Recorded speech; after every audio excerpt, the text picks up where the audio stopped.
Surrendering the Will to God. BD number 5632. March 21, 1953, offer yourselves as a sacrifice to the Lord, passively hand yourselves over to Him, desire that His will shall also be yours, that you no longer feel any kind of resistance in you, that you are totally devoted to Him. This complete surrender of your will to God's will assures right thinking, right wanting and right doing.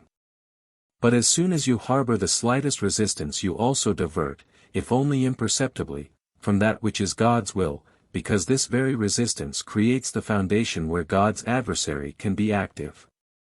It is thus an act of greatest effort if the human being is to relinquish his own will and completely subordinate himself to divine will, which, however, will always be easily achievable the more love becomes active in a person, for to be lovingly active is already coming into close contact with the eternal love, it is unifying oneself with it and thus simultaneously abandoning one's own will.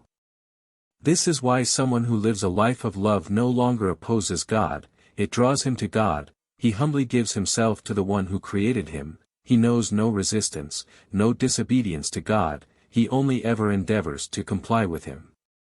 In that case he has no will of his own any longer because he is permeated by the love of God, whose will now works in him, since through love the spiritual unity has taken place.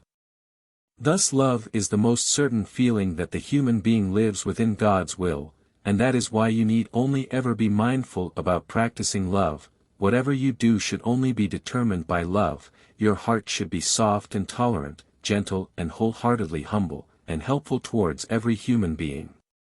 In every human being you should see your neighbor, your brother, because you are all children of one Father, you should let neither anger or bitterness arise in you, but know that everything will approach you as is beneficial for your change, for your perfection.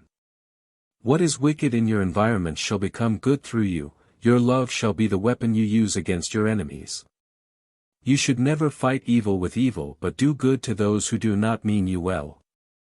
Then your bond with the eternal love will become ever firmer, then you live within God's will, then His will has also become yours, then you have offered yourselves as a sacrifice by voluntarily having surrendered your resistance and acknowledged Him as your Lord, as your God and Father of eternity, to whom you gave yourselves completely. Amen.